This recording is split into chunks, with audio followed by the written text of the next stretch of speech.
आज हम लोग पढ़ेंगे हिंद चीन में राष्ट्रवाद। क्लास 10th का जो ये इतिहास है ना, इसमें हम लोग पढ़ेंगे दूसरा नंबर चैप्टर है ये, तीसरा नंबर चैप्टर है ना। क्लास 10th का इतिहास का जो चैप्टर है 3 नंबर, वह है हिंद चीन में राष्ट्रवाद। सबसे पहले ये समझिए कि हिंद चीन है क्या, हिंद चीन किसे कहते हैं और कहाँ पे ये स्थित है, इसको समझना जरूरी है। देखिए, ये पहले आप कोई भी चीज़ को समझने से पहले आप भारत को समझिए कि भारत है कहाँ पे। भारत के रेफरेंस में बताएंगे आपको। ये है भारत, है ना। और भारत के पूरब साइड में देख रहे हैं हनोई, वियतनाम, कंबोडिया और लाओस। ठीक है, लाओस, वियतनाम एंड कंबोडिया। देखिए ध्यान से, इसको गौर से देखिए। यहाँ पे है लाओस, वियतनाम एंड कंबोडिया। यही 3 जो देश है ना, इसी 3 देश को हम लोग मिला के कहते हैं क्या, हिंद चीन। क्या कहते हैं, हिंद चीन। अब देखिए भारत से कितनी दूर पे है, किधर है, समझ में आ रहा है आपको। ये किस महादेश में है, तो आप आराम से बता सकते हैं कि ये एशिया महादेश में है। कहाँ पे है, एशिया महादेश में। देखिए ये भारत हमारा जो है ना, एशिया महादेश में है, ठीक है भारत। और भारत के आसपास में ही बसने वाला ये कंट्री है। देखिए यहाँ पे ये हो गया लाओस, वियतनाम एंड कंबोडिया। ये जो क्षेत्र देख रहे हैं ये वाला, यही कहलाता था क्या, हिंद चीन। क्या कहलाता है, हिंद चीन। यहाँ पर अलग अलग कंपनियों ने आकर अपना अधिकार किया। इसमें से सबसे बड़ा जो यहाँ पे ज़्यादा देर तक अधिकार किया वो है फ्रांस। क्या है, फ्रांस।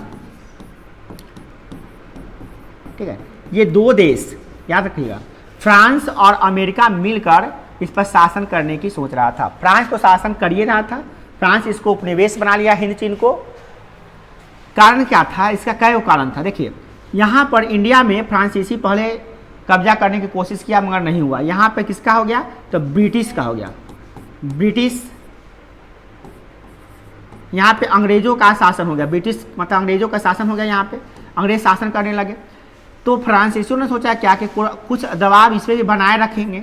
यहाँ से यहाँ रहेंगे तो हम जब मौका मिलेगा तो हम भारत पे भी कब्जा कर लेंगे और इधर भी मेरा कब्जा रहेगा। मतलब उन लोगों का उपनिवेश बनाने का एक रणनीति चल रहा था कि जहाँ जाओ उपनिवेश बनाओ, है ना। तो इसी क्रम में सोच रहा था कि क्यों ना हम ब्रिटिश के साथ साथ मान इंडिया के साथ साथ यहाँ पर देख रेख करने के लिए यहाँ पे इसको उपनिवेश बना लेते हैं। और क्यों बनाया उपनिवेश, ये सब कारण हम लोग समझेंगे। परंतु ये समझ लीजिए कि यह देश जो है ना, देश के जस्ट बगल की घटना हो रही है, कोई बहुत दूर का नहीं है। हिंद चीन का, चाइना यहाँ पे देख रहे हैं, ये चाइना देख रहे हैं, चाइना, ये आपका चीन, ये सब चीन है ना। और चीन के बगल में ही है। तो यहाँ पे जो सभ्यता है ना, यहाँ पे 2 तरह की सभ्यता चलती थी। एक भारत का यानी हिंदुस्तान का, और दूसरा चाइना का। माने थोड़ा हिंदुस्तान का भी प्रभाव था इस पर, देखिए, और थोड़ा चाइना का भी प्रभाव था इस पर। इसलिए इसको इस एरिया को कहता था हिंद, माने हिंदुस्तान के बगल में, और चीन यानी चीन के बगल में। इसका नाम पड़ गया क्या, हिंद चीन। क्या नाम पड़ गया, हिंद चीन। और यहाँ पे पूरी तरह से कब्जा कर लिया कौन, फ्रांसीसी। लाओस, हिंद चीन में अभी याद रखिएगा अभी कौन कौन देश है इसमें, तो लाओस, क्या, वियतनाम एंड कंबोडिया। देख रहे हैं, यही हिंद चीन है, बस इतना ही। इसी में किसका अधिकार था, फ्रांस कब्जा कर लिया था। फ्रांस इसको उपनिवेश बना लिया था। ठीक है ना। चलिए नेक्स्ट देखते हैं हम लोग।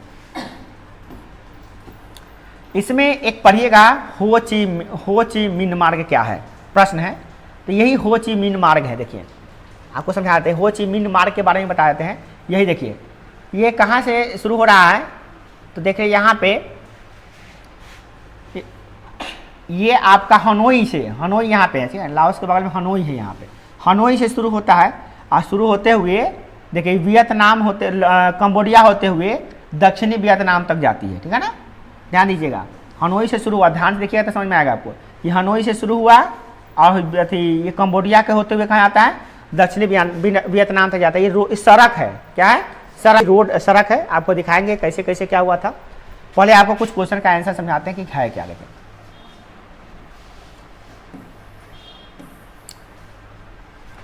पहला प्रश्न है, एक तरफा अनुबंध व्यवस्था क्या है। एक तरफा अनुबंध व्यवस्था क्या थी। एक तरह की बंधुआ मजदूरी थी जहां मजदूरों को व्यवस्था था। इसमें क्या था कि वहाँ के मजदूरों को कोई भी अधिकार नहीं था, जबकि मालिकों को असीमित अधिकार था। जितने भी वहाँ के मजदूर थे उसको कोई अधिकार नहीं दिया गया था, और जो मालिक थे वहाँ पे उसको असीमित अधिकार थे, मतलब जितना अधिकार नहीं चाहिए उससे ज़्यादा अधिकार हुआ करता था फ्रांस में। और जो गरीब आदमी है, जो मजदूर है, उसको कोई अधिकार नहीं है, बेचारा काम करेगा, उसके बदले में उसको पैसा भी ठीक से नहीं मिलता था। ज़्यादा काम करवाने के जब एवज में उसको कम पैसा मिलता था। किसी आदमी से ज़्यादा काम करवाइएगा और पैसा कम दीजिएगा तो उसको करने का भी मन नहीं करेगा, उसका घर परिवार भी नहीं चल सकता है। तो इसीलिए यहाँ पे मजदूरों का शोषण कह सकते हैं, मजदूरों का शोषण था। ये एक तरफा अनुबंधन नहीं था, एक तरफा अनुबंध नहीं था, ये क्या था, मजदूरों के लिए काल था। मतलब मजदूर अपना बात भी नहीं रख सकता है, मजदूर अपना वेतन बढ़ाने के लिए आंदोलन भी नहीं कर सकता है। आज कहीं पे आपका वेतन कम है तो आप क्या करते हैं, वहाँ से नौकरी रिजाइन कर देते हैं, दूसरी जगह जॉब कर लेते हैं। करते हैं कि नहीं करते हैं? कर लीजिएगा। अगर मान लीजिए वहाँ पे आपको पसंद नहीं, दूसरी जगह कर लेते हैं। और दूसरी बात क्या, मान लीजिए आपको वहाँ पे भी करना है और कहीं भी आपको वेतन नहीं मिला तो आप क्या करते हैं, आंदोलन करते हैं कि हम भैया आंदोलन करेंगे, हमारा वेतन बढ़ना चाहिए, हमको इतना वेतन चाहिए। आप जबरदस्ती कहते हैं।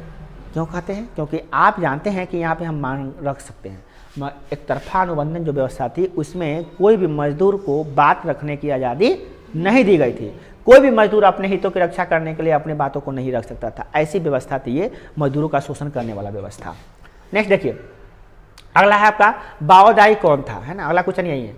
तो बाओदाई अन्नाम का एक शासक था, अन्नाम जो देश है उसी का एक शासक था जिसका नाम था बाओदाई, है ना। नेक्स्ट क्वेश्चन क्या है, हिंद चीन का अर्थ क्या है। तो आपको बता दिए हिंद चीन का मतलब क्या है कि दक्षिण पूर्व एशिया में लगभग 3 लाख वर्ग किलोमीटर क्षेत्र में फैला क्षेत्र है, जिसमें आज वर्तमान में वियतनाम, लाओस और कंबोडिया क्षेत्र आते हैं, उसे क्या कहते हैं, हिंद चीन। आप देख रहे हैं ये पूरा पृथ्वी का एशिया महादेश है। क्या है? एशिया। टोटल महादेश कितने हैं?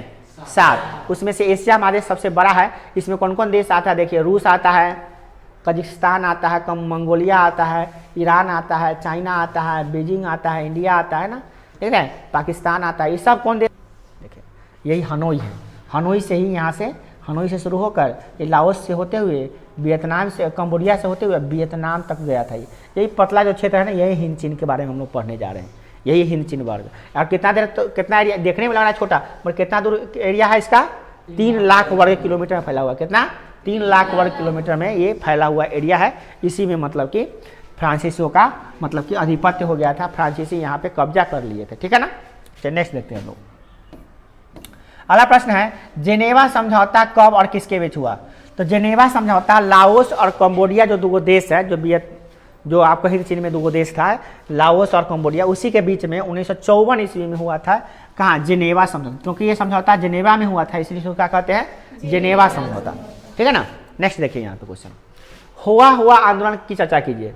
हुआ एक बौद्धिक धार्मिक क्रांतिकारी आंदोलन था जो 1939 में शुरू हुआ, जिसके नेता हुइन फूसो था। हुइन फूसो मतलब वहाँ के हिंद चीन के एक महान व्यक्ति थे जिन्होंने हुआ आंदोलन किया। इसमें कहा कि हम पे जो अत्याचार किया जा रहा है, फ्रांसीसी अत्याचार न करते थे वो उन लोगों पे, कि हम पे जो अत्याचार कर रहा है, ज़बरदस्ती फ्रांसीसी भाषा थोपा जा रहा है, उसके विरुद्ध में ज़बरदस्ती धर्म थोपा जा रहा है। तो भाई हम जो धर्म मानते आ रहे हैं, जो हम भाषा बोलते आ रहे हैं, उसको कहिएगा बंद कर दीजिए, आप एक नया भाषा बनाइए। ये सब तो गलत है, कहीं ना कहीं गलत है।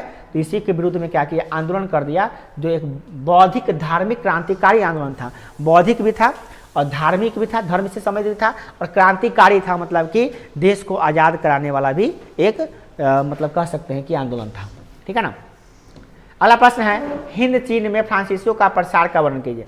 हिंद चीन में फ्रांसीसी कैसे आया, कैसे अपना आधिपत्य जमाया, इसके बारे में बताइए, है ना। तो ये देखते हैं हम लोग। थोड़ा सा हम ब्लैक करके देखते हैं, ब्लैक दुखाने लगता है, ब्लैक एंड वाइट, ठीक, इतना पर ये ठीक है। आँख दुखाने लगता है इसमें जल्दी है, वाइट वाला पर। देखिए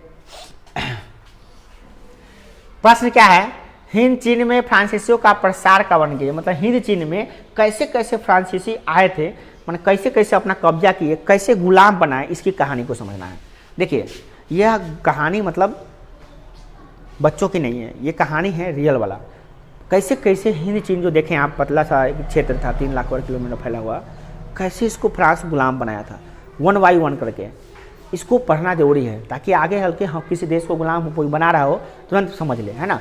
ये बहुत जरूरी है जानना। देखिए, और इसी तरह से भारत को भी गुलाम बनाया गया था।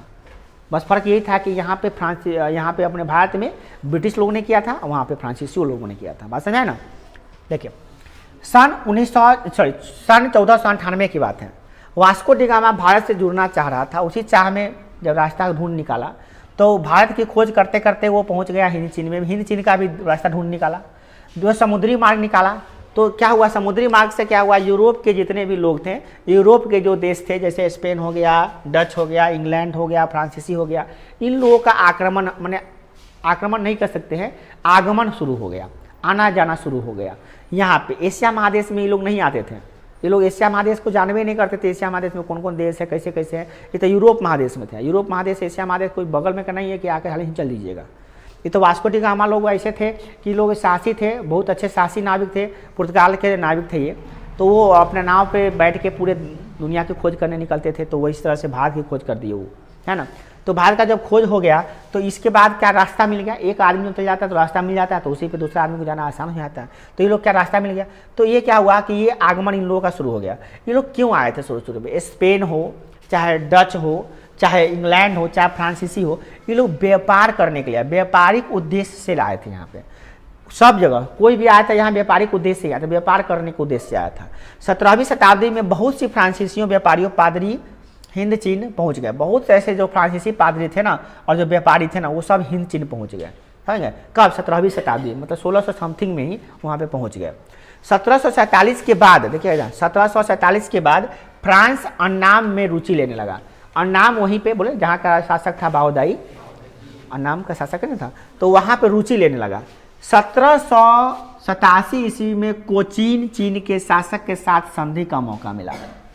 फ्रांस के पादरी जो यहाँ पे व्यापारी आए थे व्यापार करने, वो सबसे ज़्यादा इंटरेस्ट किस पे जगह, तो उसको अन्नाम में रुचि लिया। सोचा कि अन्नाम काश मेरा हो जाता ना तो इसमें खूब बढ़िया से व्यापार करते और खूब कच्चा माल प्राप्त करते, खूब यहाँ पे बेचते, मार्केट भी हो जाता, कच्चा माल भी मिल जाता।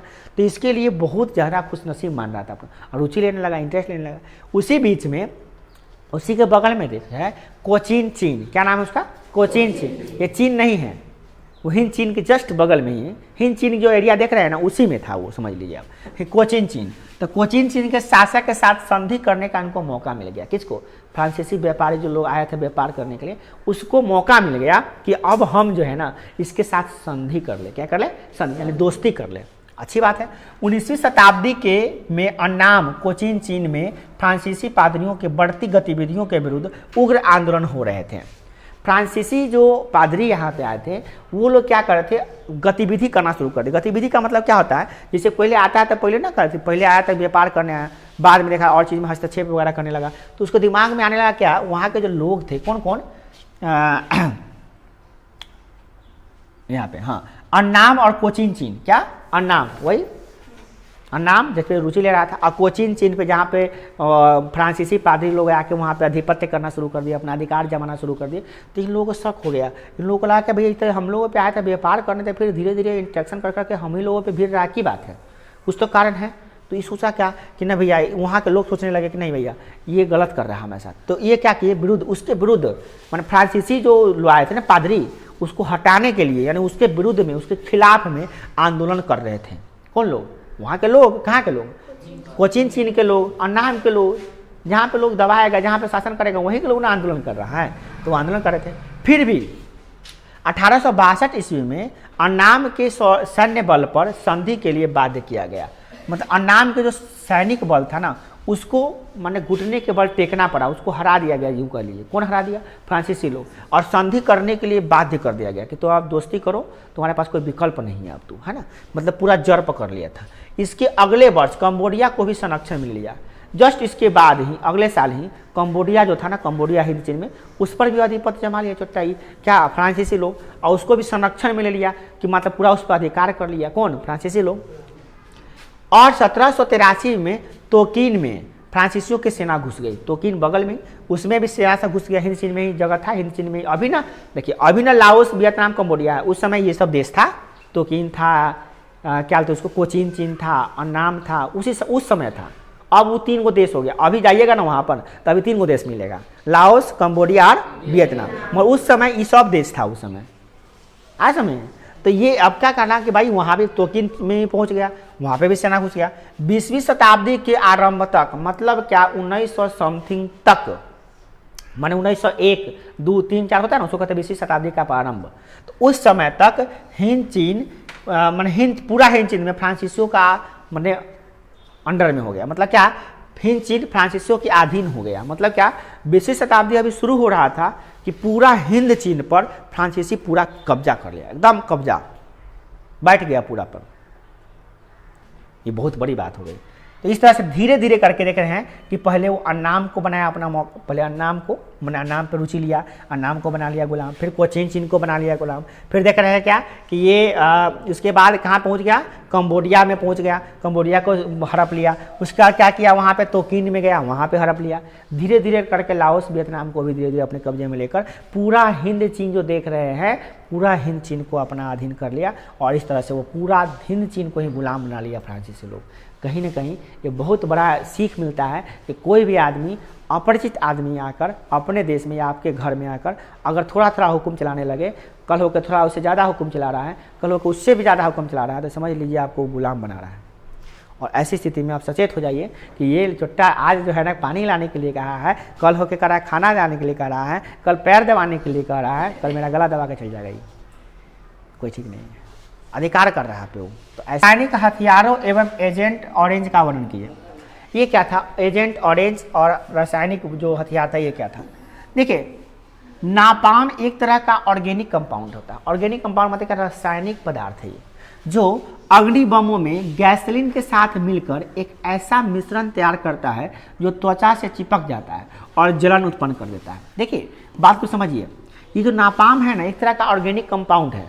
अगर उसको बम में रख दिया जाए, बम जब विस्फोट होगा और ये नापाम के साथ टच में आएगा तो एक गैस बनाएगा, एक ऐसा गैस बनाएगा जो गैस जो है ना, अगर त्वचा पे चपकेगा ना, त्वचा पर लगेगा ना, तो जलन महसूस होगा। और इतना जलन महसूस होगा कि वह जला भी देगा, पूरा देह हाथ को झुकरा देगा, पूरा झुलसा देगा शरीर को।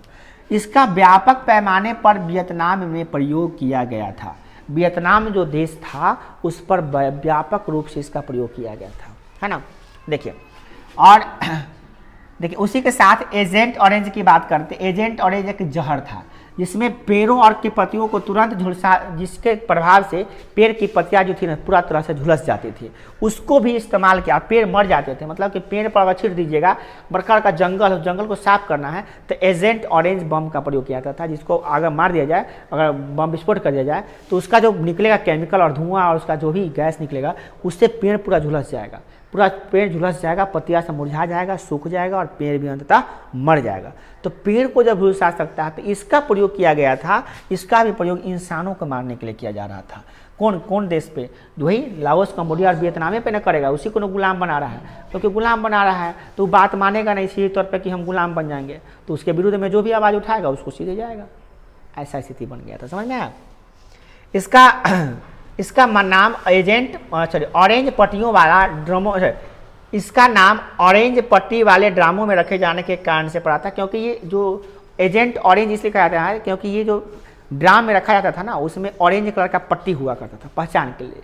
इसका नाम पड़ गया एजेंट ऑरेंज।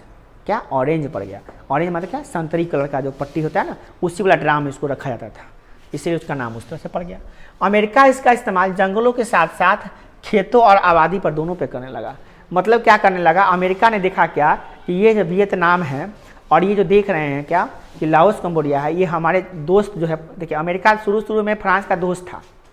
अमेरिका क्या था, शुरू में फ्रांस का दोस्त था। वो फ्रांस को सहायता दे रहा था कि भैया तू ऊपर हुक्म चलाओ, हम तुम्हारा साथ दे रहे हैं, है ना। बाद में अमेरिका को भी लालच हो गया कि हम भी इस पर शासन करेंगे, है ना। बाद में पहले फ्रांसीसी को शासन करने के लिए साथ दिया ये, है ना। तो अमेरिका क्या करता था, दखल अंदाजी करता था छोटा। वो फ्रांस का दोस्त बन के ये तीनों पर अत्याचार करता था, यही तीनों पर अत्याचार करता था। वो क्या कर दिया उस पर कि जो खेतवा पर अगर छीट देगा एजेंट ऑरेंज, चाहे बम पर रख देगा वो एजेंट ऑरेंज, तो क्या हो जाएगा, उससे क्या पूरा खेत बर्बाद हो जाएगा।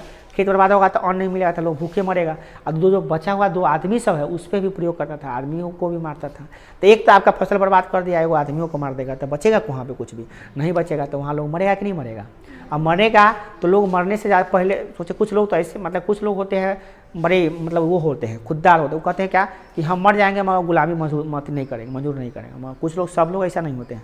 जब मरने की बात आकर कहते हैं ना भैया हम गुलामी बन लेंगे मगर रहेंगे, जिंदा तो रहेंगे ना, नौकरी बन के जिंदा तो रहेंगे ना, ऐसे लोग सोचते हैं। ज़्यादातर लोग यही सोचते हैं। कुछ लोग खुददार होते हैं, कहते हैं ना मर जाएंगे मगर तो नौकर न बनेंगे। तो इस तरह से होते हैं। तो ये मतलब क्या करता था, दूसरों को विवश करने के लिए ना जंगल को जंगल साफ कर दिया। वो जंगल साफ नहीं, सॉरी खेते के खेते साफ कर, पूरा खेत भी गायब कर दिया। बताइए अब खेतवा नहीं रहेगा तो अन्न नहीं उगेगा तो खाएगा क्या? भूखे नहीं मर जाएगा आदमी। हाँ, प्लस में जो आबादी वाला क्षेत्र है वहाँ पे भी बम पटकेगा अमेरिका, तो वहाँ पे भी लोग मरेगा कि नहीं मरेगा? भयंकर लोग मारा गया था इसमें, भयंकर लोगों को मारा रहता था। इस तरह से मतलब कि वो विवश करते रहता था देश को गुलाम रहने के लिए। नहीं गुलाम रहोगे तो ऐसे ही मरोगे, ऐसे कहता सीधे कि तुम गुलाम बनो, मेरा बात मानो, नहीं तो तुमको ऐसे ही करेंगे। ज़बरदस्ती ऐसा अत्याचार होता था हमारे देश पे भी, हमारे देश पे भी ऐसा अत्याचार किया गया था। हमारे देश पर ऐसा ऐसा बम नहीं पटका गया था, मतलब ऐसा तरह का खतरनाक हथियार का इस्तेमाल नहीं किया गया था। ठीक है, ये फ़र्क है इसमें, हम में और उसमें ऊपर ये फ़र्क है। यहाँ पर तोप चलाया, गोली चलाया, मगर ऐसा खतरनाक रासायनिक हथियारों का प्रयोग ज़्यादा नहीं हुआ था। नेक्स्ट देखिए, यहाँ पे भी भरा पड़ा है, जलियांवाला बाग हत्याकांड हुआ था, उसमें लाखों निर्दोष लोग मारे गए थे। तो बहुत खतरनाक घटना यहाँ भी घटी थी। बिरसा जंगल लोग संथाल लोग थे यहाँ पे, जंगली लोग थे, बिरसा मुंडा थे, वो लोग आक्रमण किए थे अंग्रेजों पे, तो उन लोगों को गोली से भून दिया गया था। बहुत लोग मारे गए थे यहाँ पे भी, हमारे पूर्वज भी यहाँ पे मरे हैं, मगर गोली बारूद से मार दिया, तोप से मार दिया, इस तरह से मारता था वो अंग्रेज लोग, है ना। ये अमेरिका तो सीधे रासायनिक वार करता था, खतरनाक न होता है। गोली मारेगा तो आपको बचने का चांस हो जाएगा, गोली मार दिया तो आपको गोली निकल गया, गोली निकाल दीजिए बच जाइएगा। मगर जहर में रहेगा तो मर जाइएगा ना आप, सीधे टच करेगा कहीं पे बस देखो ठेका बस मर जाइएगा। सांप के जहर की तरह, सांप का जहर अगर टच करेगा तो सांप के काटने से लोग मरता है कि सांप के जहर से मरता है? सांप के काटने से नहीं मरेगा, सांप के काटने से मरता है। उन्होंने कुत्तों काट लेगा, कुछ कुत्ता चाहे जानवर कोई भी काटता है ना, उसके काटने से लोग नहीं मरता, उसके अंदर जो जहर होता है ना उससे लोग मरता है, इन्फेक्शन होता है उससे लोग मरता है, समझ गए ना। मेन बात ये समझिए। तो उसी प्रकार से ये जो हथियार, रासायनिक हथियार क्या करता था, लोगों के पूरा मारने का प्लानिंग था एकदम।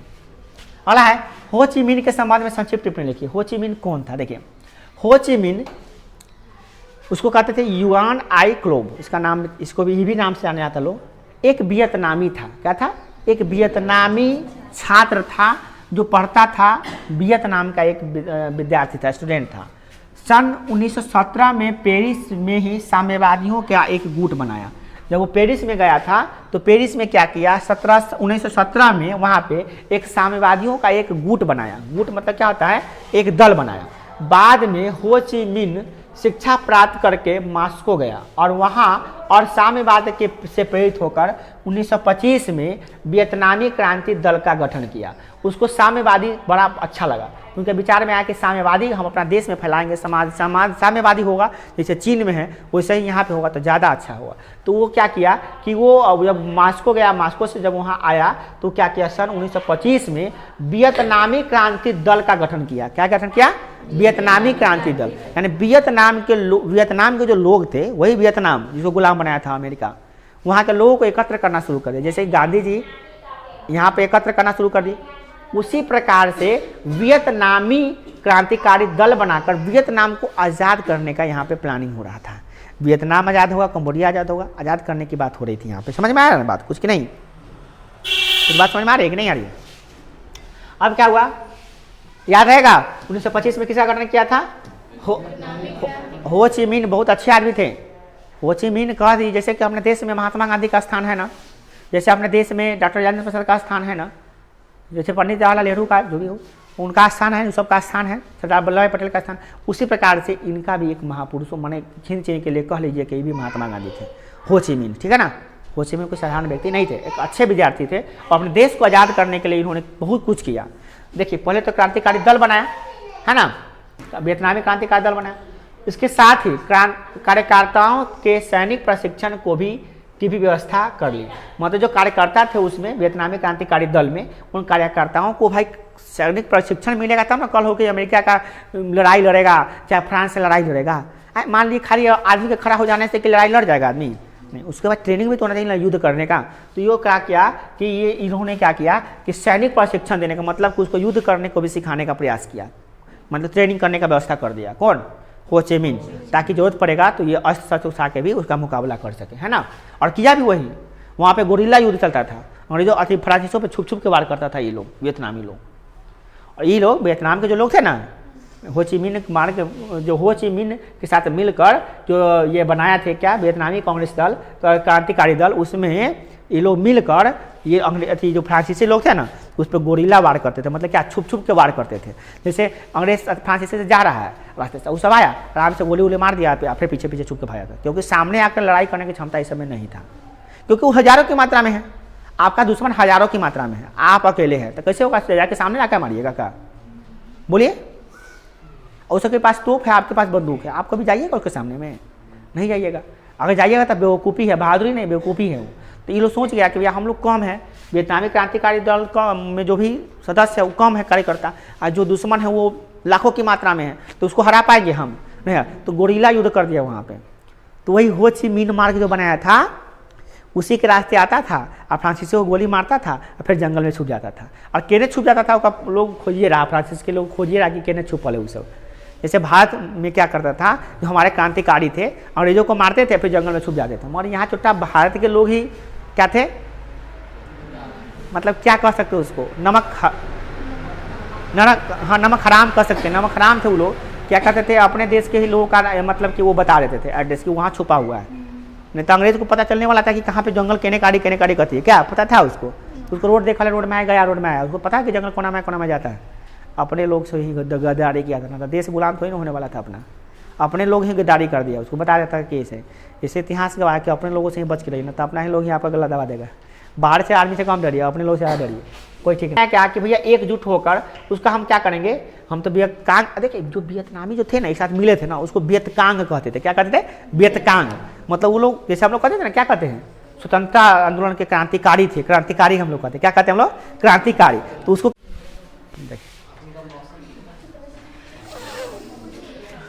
देखिए हुआ बात समझ में आ रहा है सब कुछ। तो ये क्या किया बाद में, वियतनाम कम्युनिस्ट पार्टी की स्थापना जो पूर्णतः उग्र विचारों पर चलने वाली थी, बाद में क्या किया इन्होंने, वियतनाम कम्युनिस्ट पार्टी की स्थापना कर दिया। किसका स्थापना किया? वियतनाम कम्युनिस्ट पार्टी का। इसमें क्या क्या पूरा तरह से उग्र विचारों पर चलने वाला था, ये पूरा तरह से उग्र विचारों पर चलने वाला, मतलब विचार ऐसा चलेगा, मतलब कि अब जो बात नहीं मानेगा उसको गोली से मार दिया जाएगा, आग लगा देंगे, ऐसा था, है ना। जैसे अपने देश में ग्राम दल के नेता थे ना, वो लोग क्या करते थे कि भाई अंग्रेज बात नहीं मानेगा तो जाके थाना में अंग्रेज जहाँ बैठा हुआ बम में पटक देता था, 10 को अंग्रेज मर गया, अब शांति मिल गया, जंगल में आकर छुप गया, भाग गया, ऐसा था लोग। तो उग्र कहते हैं उसको, उग्र। महात्मा गांधी लोग वैसा नहीं थे, महात्मा गांधी नरम दल के नेता थे, वो कहते थे ना मारो नहीं, न मारो न मरो, मारो नहीं उसको, मारो नहीं, मारोगे तो गड़बड़ हो जाए, किसी आदमी का प्राण नहीं लो, वो भी अंग्रेज आया है अपने देश में, वो मेहमान है, मारो नहीं उसको, बोलो मारो नहीं। एक गाल पे मारा, दूसरा क्या गाल कर दो, वो मार दीजिए, मारो तुम नहीं मारो उसको। तो महात्मा गांधी का थोड़ा सिद्धांत, नरम दल के नेता थे वो। बाद में उनको भी कहना पड़ा करो या मरो, वही दिए थे नारा, करो या नारा, मरो का नारा वही दिए थे, करो नहीं तब मरो, तो उसको भगा दो ना तब खुद मर जाओ। तो लास्ट में उनको भी सोचना पड़ा था कि नहीं भैया प्यार से बात इसे मानने वाला नहीं है। तो ठीक है, कम्युनिस्ट क्या बनाया था, वियतनाम कम्युनिस्ट पार्टी की स्थापना किया जो पूर्णतः उग्र विचारों से चलने वाला था, और ये क्या किया, पूर्णतः उग्र विचार पर चलकर देश को आजाद करने के लिए सब स्थान लिया था। नेक्स्ट देखिए, हो ची मिन मार्ग क्या था, आपको बताया था हो ची मिन मार्ग कौन है जी, वो यहाँ पे क्या वो बच्चा है जी, 3 को है, हाँ तो घर कै बजे का टाइम को, तो घर जाइए, नहीं आएगा वो सब, कल आइएगा, कल खुला हुआ है ना। अरे सुनो तो इधर आता, तो इधर आता तुम, पर इधर आता तुम लोग नहीं आया था क्या, कल है, कल करे सॉरी, रविवार को आए थे, तो छुट्टी कौन करवाया, तू ये लोग करवाया था ना। हाँ अब तो कहबे करेगा सब, और यहाँ तो उठवाया था सब 6 को उठवाया था, तू लोग भी 6 को करवाया था, नहीं करवाया था, गलत बात है। आपने जाइए कल से आइएगा, बुबक लेकर समय तो हम कभी करें, अपने छुट्टी करवा लेता है, हम ही को नाम लगा लेता है। हम 2 ऑप्शन दिए थे कि 6 को करवा के 7 को,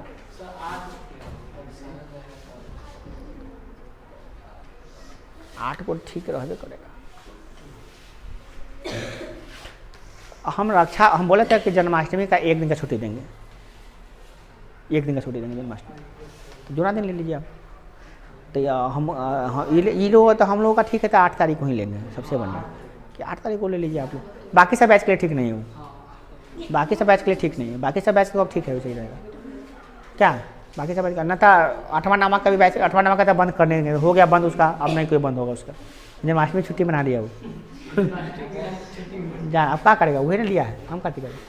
हमारा नाम लगा रहा है, पिटवो करेंगे। देखिए अगला क्वेश्चन देखिए, हो गया। देखिए हो ची मिन मार्ग क्या है, देखिए तो हो ची मिन का बताते हैं, हनोई से शुरू होकर लाओस कंबोडिया से होते हुए दक्षिणी वियतनाम तक जाने वाली सड़क को क्या कहते हैं? हो ची मिन मार्ग कहते हैं। कहाँ से शुरू हुआ था? हनोई से, हनोई से शुरू होकर। अब इसका चित्र जो है ना यहाँ पे नहीं है, बताया था वही हो ची मिन का मार्ग का आपको वो चित्र बनाए थे ना, लोड किए थे वो और डाले भी थे आपको, देखिए यहाँ पे यहीं पे था, हाँ यही फिर समझ लीजिए। हनोई से होते हुए, ध्यान दीजिएगा, एक परिभाषा करेंगे आसानी से याद कर सकते हैं। हनोई से होते हुए, ये देखिए हो ची मिन मार्ग है ना, कंबोडिया से होते हुए लाओस, हनोई से लाओस, हनोई है ना, हनोई, हनोई से क्या हो गया आपका? लाओस, लाओस है ना ये सब लाओस। तो हनोई से होते हुए लाओस, लाओस से होते हुए कंबोडिया, और कंबोडिया से होते हुए क्या? दक्षिणी वियतनाम। कहाँ पे? सदर्न वियतनाम है ना, साउथ वियतनाम मतलब दक्षिणी वियतनाम तक ये जाने वाले सड़क को क्या कहते हैं? हो ची मिन मार्ग। ये देखने में लग रहा है कि क्या वो जगह है, बहुत बड़ा सड़क था। इसी पर ये लोग क्या करते थे, वियतनामी जो थे ना, वियतनामी इसी पर मार जाते थे और उसको हमला कर देते थे, हमला करके इसी के इस जंगल के माध्यम जंगल में घुस जाते थे, और वो लोग ढूंढते रहता था कि कहने काटी गया। ये क्रांतिकारी दल से भेजा गया जंगल समय, समय देखे जंगल सही से जंगल है, इस जंगल में साउथ वियतनाम, दक्षिणी वियतनाम के जो भी थे वही हो ची मिन मार्ग, हो ची मिन जो थे ना, उसके जो क्रांतिकारी दल बनाया था वियतनामी क्रांतिकारी दल, उसके जो उतने क्रांतिकारी लोग थे इधर आके इधर से ही वार करते थे इस पर, और वार करके फिर छुप जाते थे। तो ये बहुत अच्छा रोड था। और जानते हैं अमेरिका क्या किया था? इस रोड को बर्बाद कर देता था, बार बार बम पड़कता था, यहाँ पे आके लोग अपने से बम पड़कता था, इस रोड को तोड़ देता था पूरा।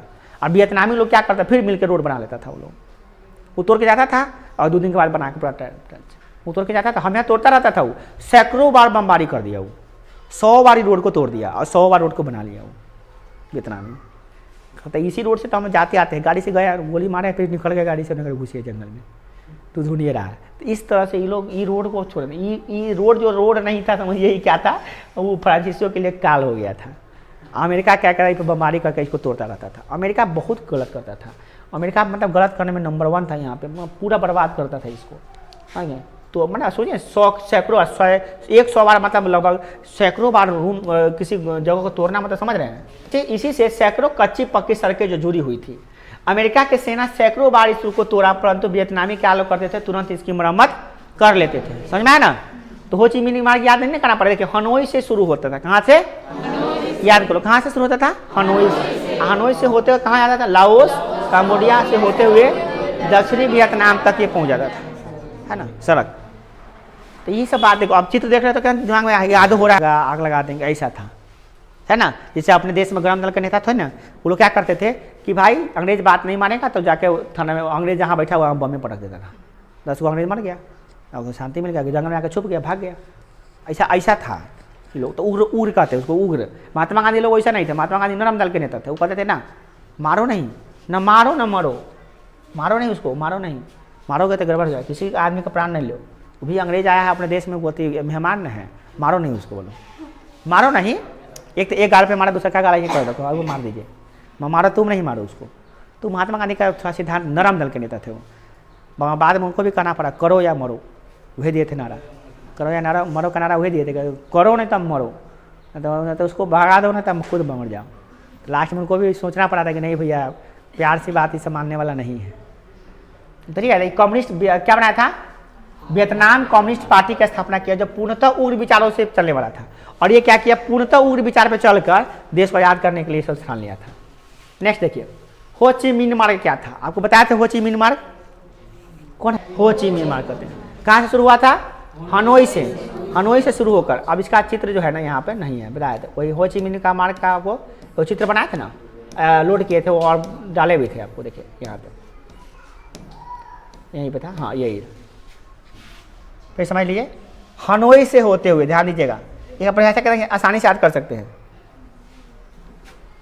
हनोई से होते हुए, ये देखिए हो ची मिन्ह मार्ग है ना, कंबोडिया से होते हुए लाओस, हनोई से लाओस, ये हनोई है ना, हनोई, हनोई से क्या हो गया आपका लाओस, लाओस है ना ये सब लाओस, तो हनोई से होते हुए लाओस, लाओस से होते हुए कंबोडिया, और कंबोडिया से होते हुए क्या दक्षिणी वियतनाम, कहाँ पे सदर्न वियतनाम है ना, साउथ वियतनाम मतलब दक्षिणी वियतनाम तक। ये जाने वाले सड़क को क्या कहते हैं, हो ची मिन्ह मार्ग। ये देखने में लग रहा है कि क्या वो जगह है, बहुत बड़ा सड़क था। इसी पर ये लोग क्या करते थे, वियतनामी जो थे ना, वियतनामी इसी पर जाते थे और उसको हमला कर देते थे, हमला करके इसी जंगल के माध्यम जंगल में घुस जाते थे, और लोग ढूंढते रहता था कि कहने काटी गया। ये क्रांतिकारी दल से भेजेगा, जंगल समय देखे जंगल सही से जंगल है, ये जंगल में साउथ वियतनाम दक्षिणी वियतनाम के जो भी थे वही हो ची मिन्ह मार्ग, हो ची मिन्ह जो थे ना, उसके जो क्रांतिकारी दल बनाया था वियतनामी क्रांतिकारी दल, उसके जो उतने क्रांतिकारी लोग थे इधर आके इधर से ही वार करते थे इस पर, और वार करके फिर छुप जाते थे।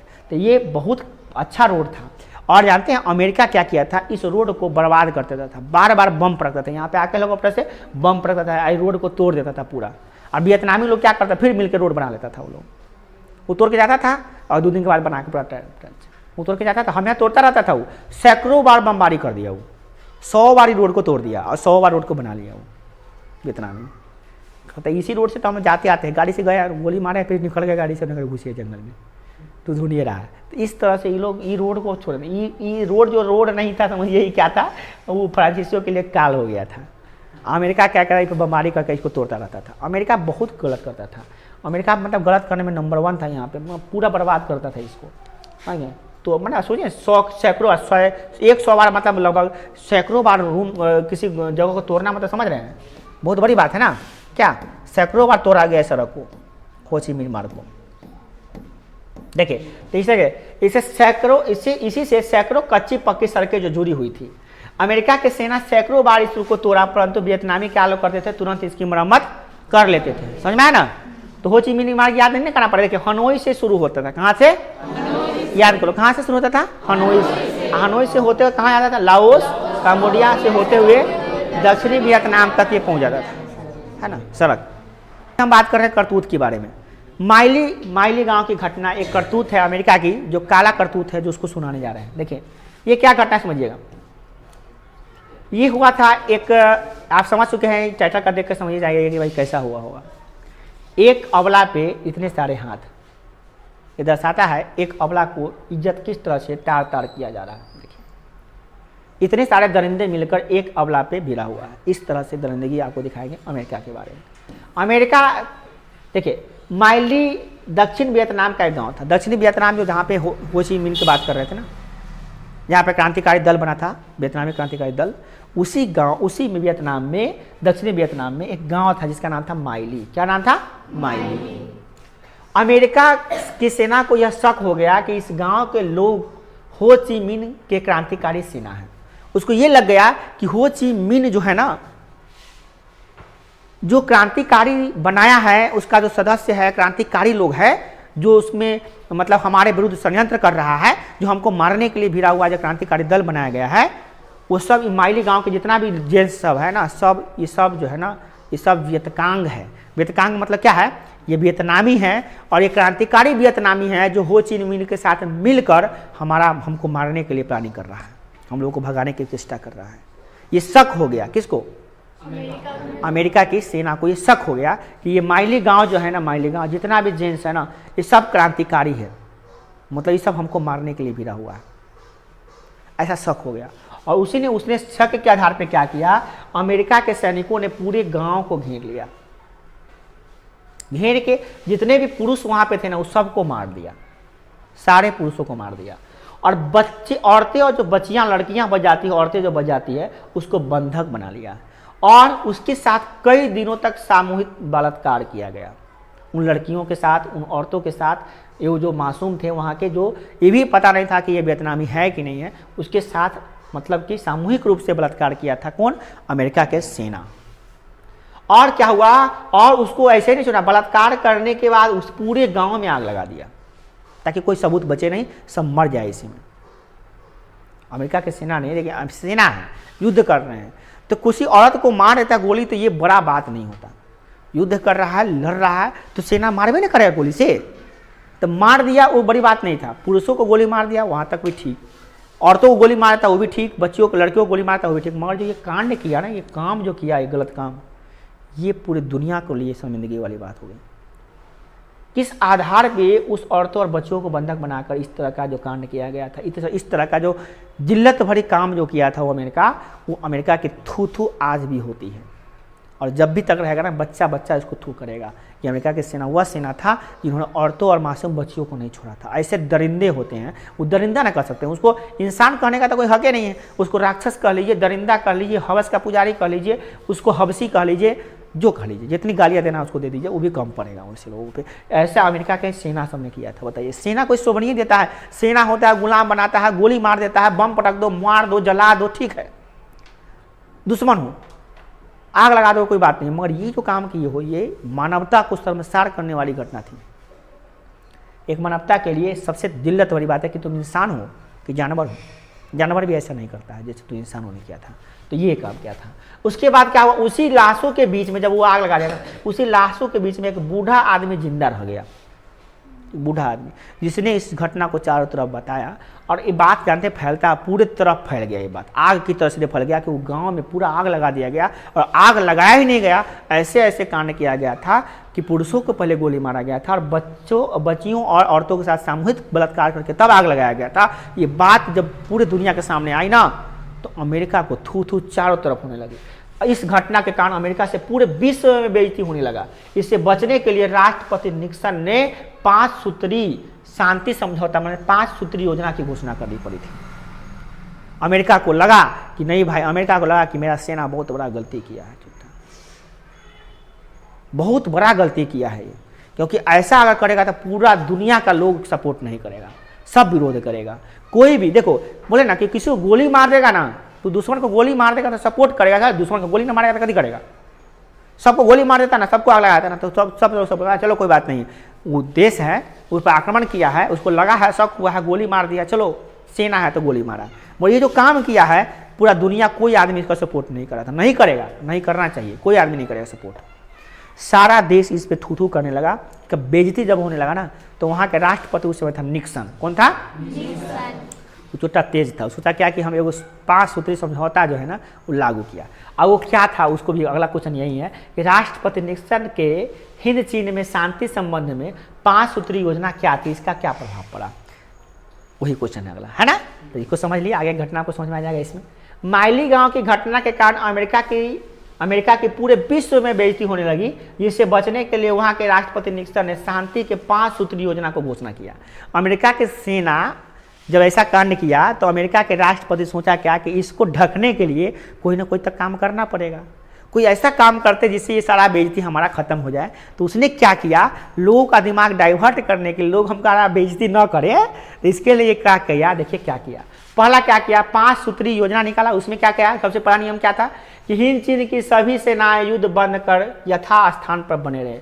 जितने भी अमेरिका के सेना हिंद चीन में हैं, देखिए हिंद चीन में जो भी सेना सब था, जहाँ जहाँ भी, वो सब युद्ध को बंद कर दे और जहाँ पे है वहीं पे थमे रहे, कोई किसी पे गोली ना चलाए।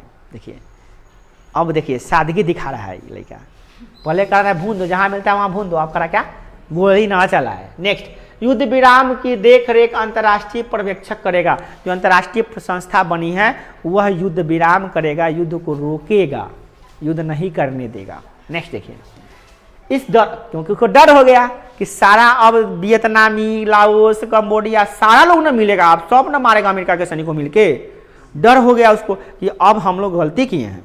उस समय तो हम खाली दबा रहे थे, अब किसी का बहन बेटी को, मान ली कोई कमजोरे क्यों नहीं, गरीबे क्यों नहीं हो, किसी बहन बेटी की बात आएगी तो गरीब आदमी छूना निकाल के भोग नहीं देगा, गला नहीं काट देगा, उस आदमी का नहीं काट देगा, कहने का मतलब गरीब है तो क्या, गरीब ही अलग चीज होता है, मगर इज्जत सबके पास होता है। जितना अमीर का इज्जत होता है उतना ही गरीब का इज्जत हो जाता है, उसमें कोई फर्क थोड़ी ना होता है। तो किसी गरीब की बहू बेटी के साथ आप बदनामी कीजिएगा, गलत काम कीजिएगा, तो वो छोड़ेगा आपको, मार देगा, मर भी जाएगा। जान लीजिएगा, इज्जत आबरू से बड़ा चीज़ कोई चीज़ दुनिया में नहीं होता है। इतिहास गवाह है कि इज्जत आबरू पर जब आ गया था महाभारत जैसा युद्ध चला था, आपको पता नहीं है, भूल गए हैं। इज्जत आबरू की बात आ गई तो रामायण जैसा युद्ध चला था, आपको पता नहीं है, भूल जाते, इतिहास भूल जाते हैं कि औरतों को जिस जगह पर सम्मान नहीं किया जाता है वहाँ पे काल आता है, वहाँ पे काल बसता है, वहाँ पे लोग नरक में समा जाता है, सबको पूरा खत्म कर, सर्वनाश, समूल विनाश हुआ। जान लीजिए रामायण में पूरा लंका का काले समूल विनाश हुआ, सीता मैया को किडनैपिंग करने के कारण से उनका अपहरण किया गया था। इसके कारण से पूरा लंका को भुगतना पड़ा, लंका पूरा वासी खत्म हो गया। सोने की लंका जो है ना, धुआं धुआं जल गया, वहाँ पे कुछ नहीं बचा, वहाँ पे राख हो गया। वहाँ पे आप कौन खेत के मूल्य। इतिहास गवाह है कि द्रौपदी का जो चीरहरण हुआ था बड़ी सभा में, उसकी इज्जत लूटी जा रही थी, उसको निवस्त्र किया जा रहा था। इतिहास गवाह है कि महाभारत का युद्ध हुआ था और उसमें क्या हुआ था सब इतिहास जानता है कि किस तरह से कौरवों को भुगतना पड़ा था, पांडवों ने किस तरह से छक्के छुड़ाया था। इतिहास गवाह है, को दोहराने की बात करते हैं।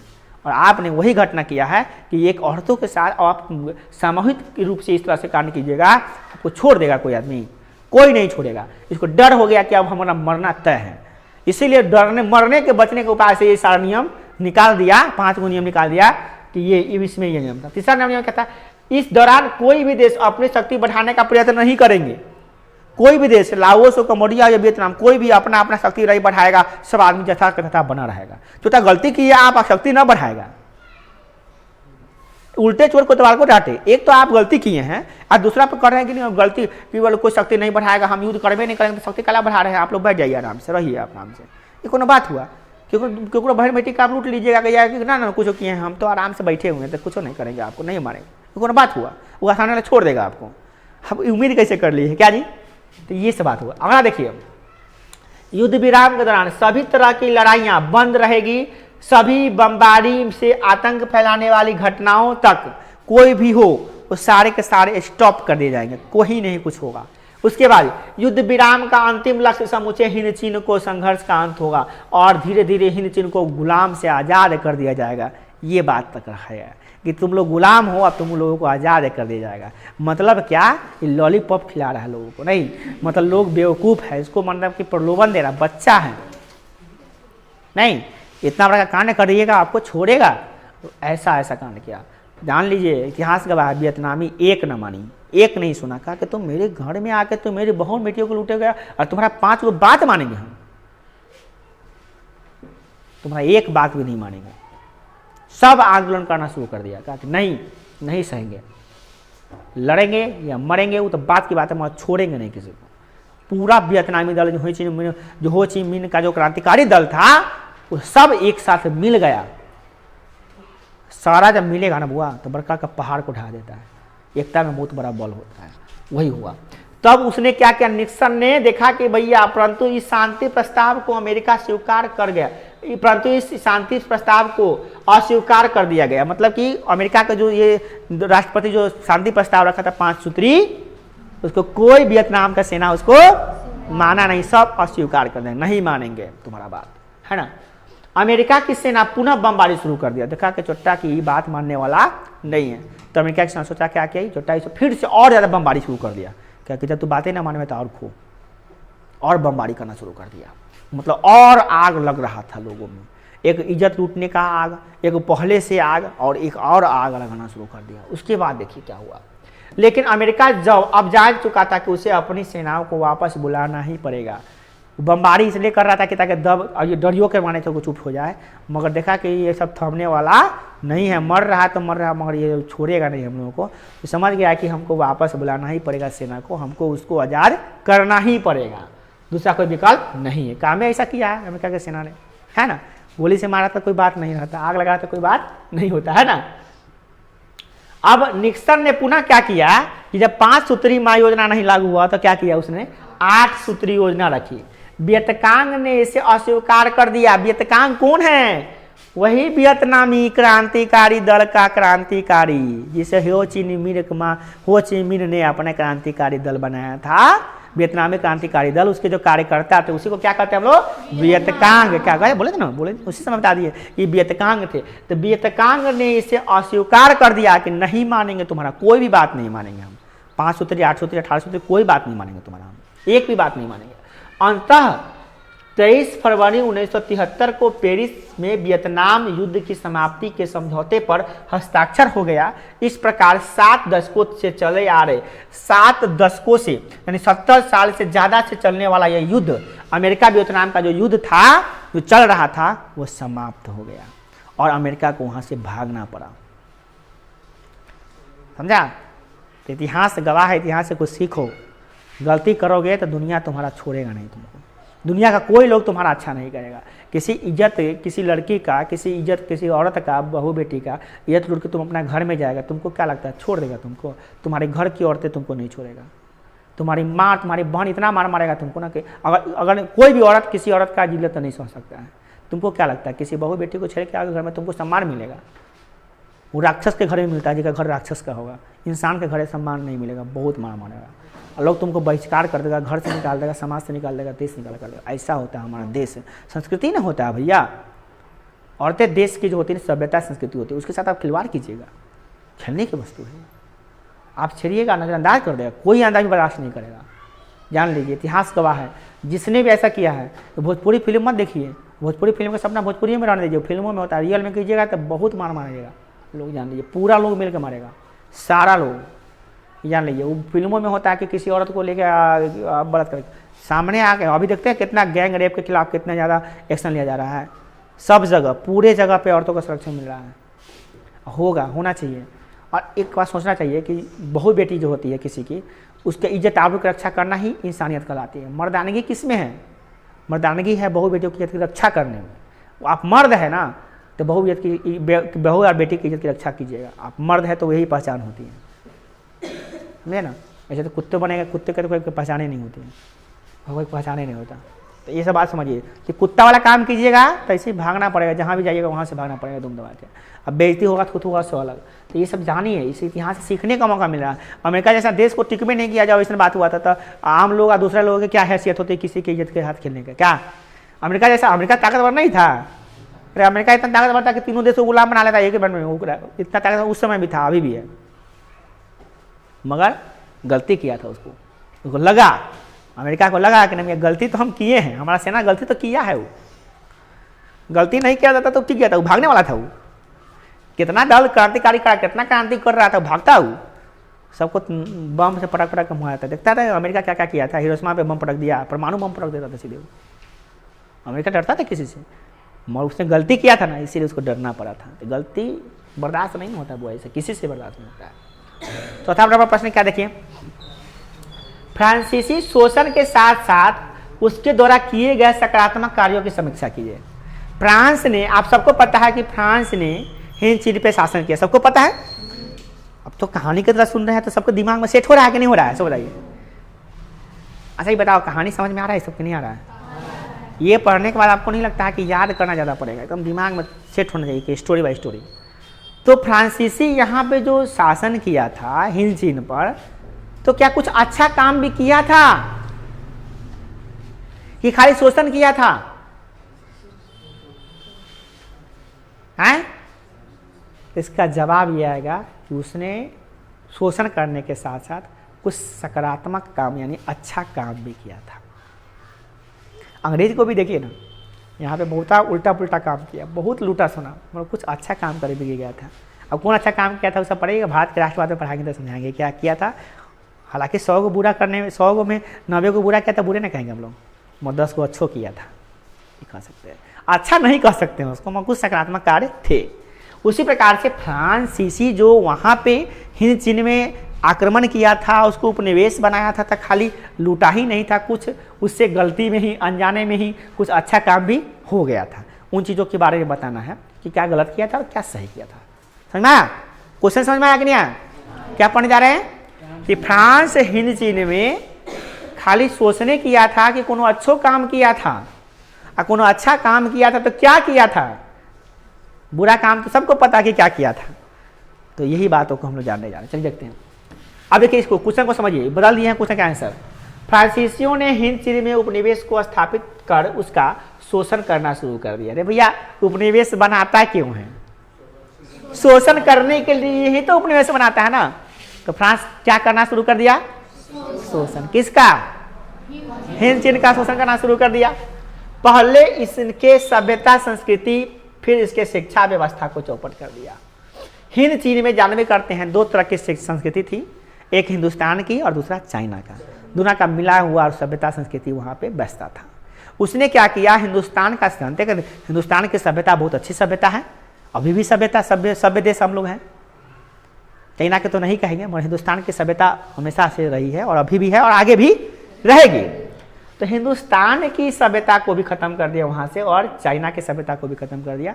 और सबसे पहले उसने धावा बोला क्या चीज पे? शिक्षा पे।